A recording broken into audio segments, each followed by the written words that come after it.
Hey guys, welcome back to the channel. Today we're going to talk about something interesting. About BMW. Are these cars unreliable? Should you buy one? Keep watching and we're going to answer these questions. I'm going to explain to you who these cars are for. I'm going to explain to you the bad, the good, bad, and the ugly. Alright guys, let's go.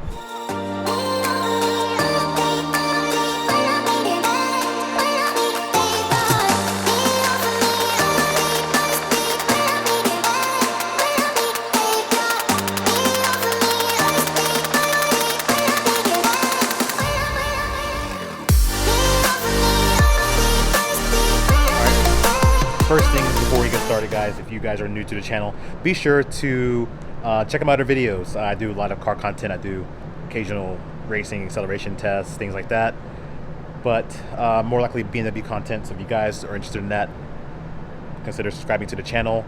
But you know, nothing else, at least check out the other videos I have posted. All right, guys, there are, I would say there are maybe three to four different types of BMW owners. Okay. And these owners vary, and depending on who these owners are, depends on how you hear about the reputation of BMW and how their owning experience goes. Okay, so I'm going to just show you guys a little acting here. I'm going to try something. Let's see it. Yeah, I like your new car. I like the BMWs. They're actually pretty good cars, aren't they? Yes it is. It's the 2020, it's the 340i.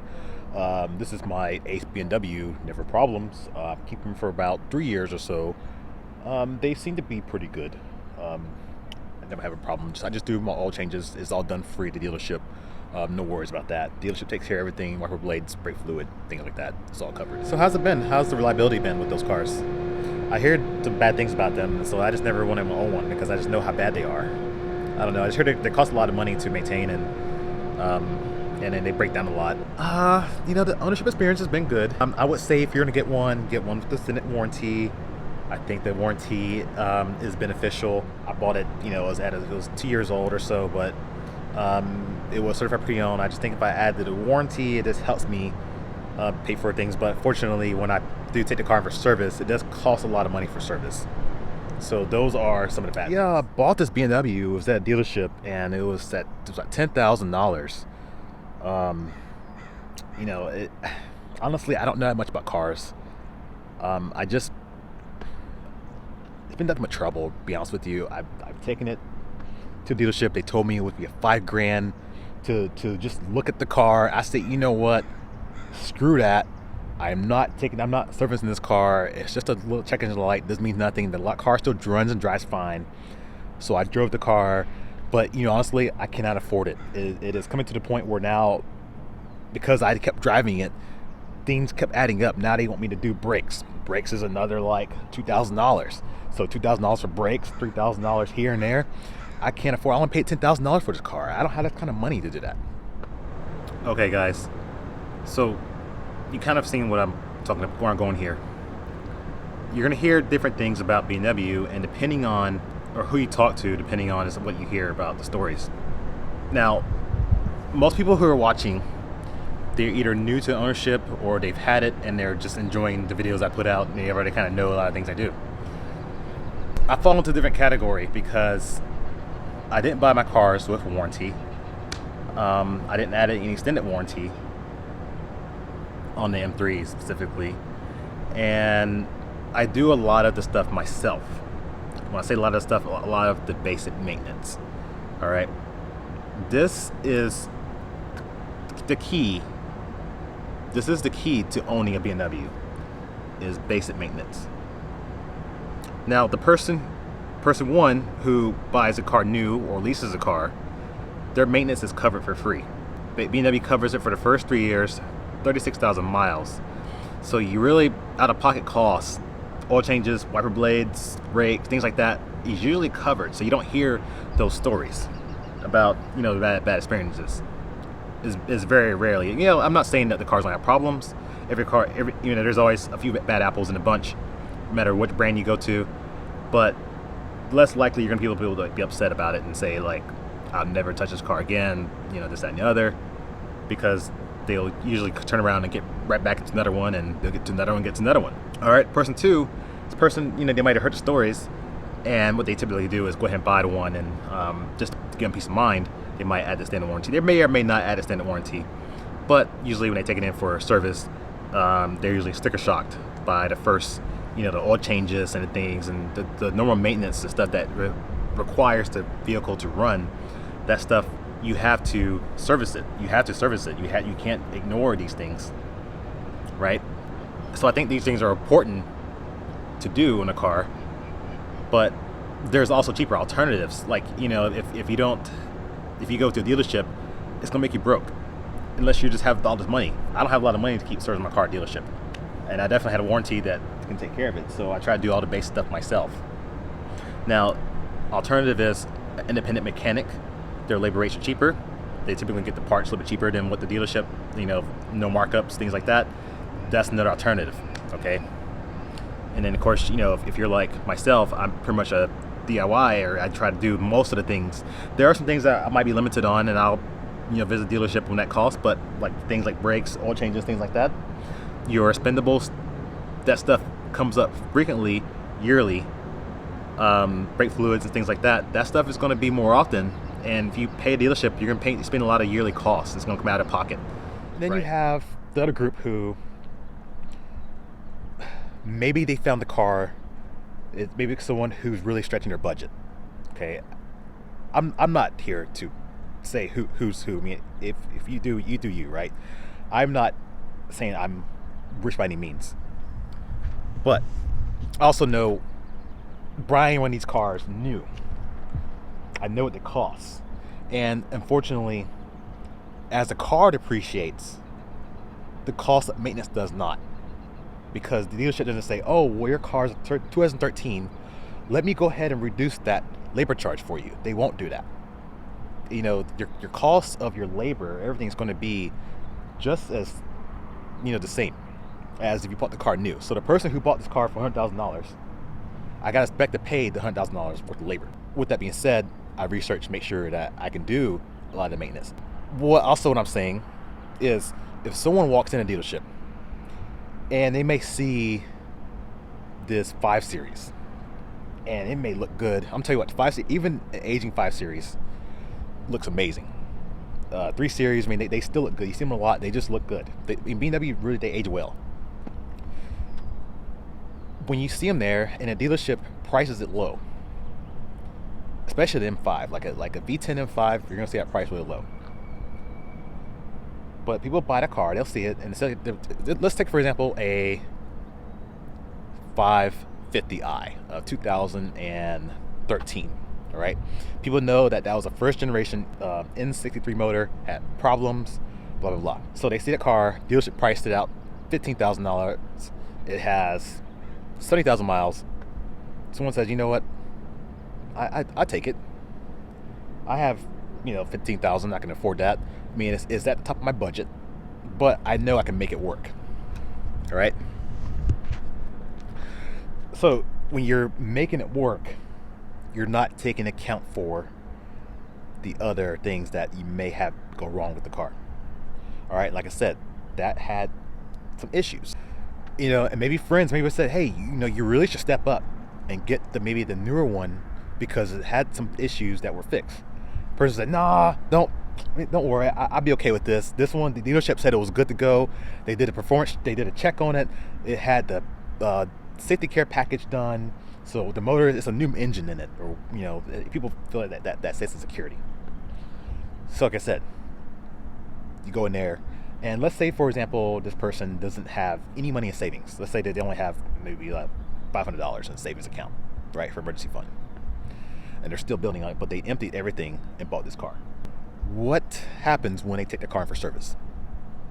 And BMW says, hey, we have 2 or 3 items here we need to address.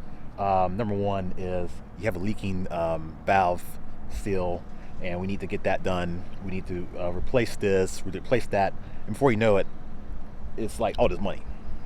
I mean, what would you do? I mean, if I was in that position, I would be like, great, I bought this expensive car, but now how do I afford to even maintain it?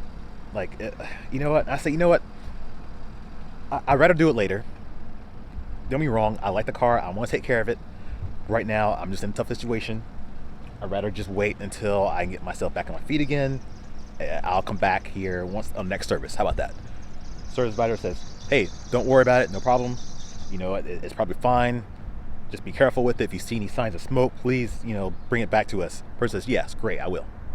Now, what happens when they bring it back? Or if they ever come back? What happens if they just say, you know what, the car running drives fine. You know, you're trying to call up your friends are, you know, like, hey, look, you got BMW, you're just excited, right? You know, 3 months go by, the window's wearing off, next you know, everything starts to happen, and things start to go downhill pretty quickly. All right? Those issues that you ignored have now snowballed. And you get rid of the car, or you just say, you know what, you're done with the car, the car is just done. You trade it in and get rid of it, whatever you have to do, take a huge loss on it. But you're going to tell people, the car is crap. I would never buy a BMW again. You're going to hear about this high service costs. You're going to hear about how much they ripped you off, this, that, and the other. The other person who serviced the car themselves, either through the dealership, also going to talk about the high service costs, right? Person who bought the car new and or lease them are never going to talk about it. They're going to say it's great. But I'm here. I'm going to give you a different perspective. Are these cars expensive to maintain? Yes, they are. I'm not going to lie. They are. However, basic maintenance, basic skills, you can do a lot of the things yourself. All right. I made a couple of videos on some of the things, and it is very simple. It's actually one of the easier cars to work on. It does seem intimidating, but I did a video on oil change. All right. Spark plugs, rear airbags. It's not that bad. You know, the computer stuff, yes, that can get pricey, but the thing is not one computer that goes bad and now the whole car wiped out. The car has several different computers, or calls them modules, right?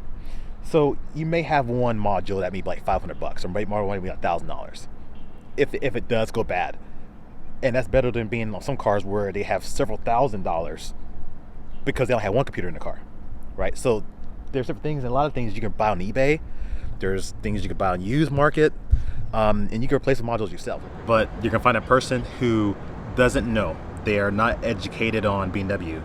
All right, this is the kind of car, you cannot run this car like you can like a, you know, Lexus, or, you know, even the Honda Accord, Honda Civic, where you can do your service. You may have an oil change every once in a while, and, you know, spend the $50 for an oil change. That's not gonna happen in BMW. Even if you do it yourself, you're gonna spend $100 at least on parts to do your oil change. Now BMW might charge you maybe a half hour or hour labor, so it makes me like $150, $100, $200 for that part. You're just sitting here like, man, can I do the spark plugs at a later time? The dealership says, sure, absolutely. Don't worry about it. We obviously recommend you get it done. You know, if you just need more time, you know, be sure to give us a call. Make sure we have the parts so we can get you in there. We can get you a loaner car, get y'all taken care of. Meanwhile, the person that are in, to say, for example, they told me that if I didn't have that much money, I'd be like, man, I honestly, man, I just spent my whole savings on this car. I have no money left over to take it in for the first service, to afford for this. Can you just do the oil change now, and then we can go from there? You know, so dealership does oil change. And like, say you ignore the issues like the spark plugs, you don't get those done. All right, these services aren't something you can push to the side. Like I said, if it's a Civic, yeah, you can probably get by on, you know, maybe drive 100,000 miles on the original spark plugs. These cars you cannot. I know this is an M, but let's say you bought a non-M. These cars are still engineered and they're still designed to be high performance vehicles. They're made to be driver vehicles. They have a lot of components, a lot of computer systems that monitor these different things. You got sensors to monitor the brake wear.